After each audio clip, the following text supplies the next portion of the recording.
Abdullah ibn Masud, he's the first one Muhammad mentioned. You look at the records of what Abdullah ibn Masud had in his Quran, he had 111 chapters of the Quran. Well, what does today's Quran have? 114. There's 3 chapters in today's Quran that were not included in the number one teacher Muhammad picked. What does Abdullah ibn Masud say about those 3 chapters? He says these are Hadith Qudsi. These are revelations, sure, but they're not Quran. These are just prayers. What about the other guy, Ubay ibn Ka'b? What does he say? He says, Abdullah ibn Masud, you're wrong, and Uthman's Quran is wrong. It's 116 chapters. There's 2 more that should belong in here.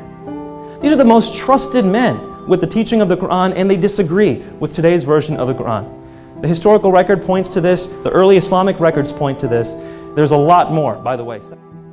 And it took a long time. This wasn't an overnight event. But after about a year, I came to the conclusion, all right, the New Testament manuscripts are reliable. I didn't believe in the gospel or anything like that. It was just the New Testament manuscripts. It took me a year. But I realized the way that the New Testament manuscripts proliferated, the way they were written down and sent throughout the early church, there was no one who's able to control these manuscripts and edit them in such a way that a change would not be detected. Simply no way to do that. So after about a year, I came to the conclusion that there is no way for the New Testament to have been uniformly and undetectably altered. Not possible. The Muslim culture is built hugely on hospitality.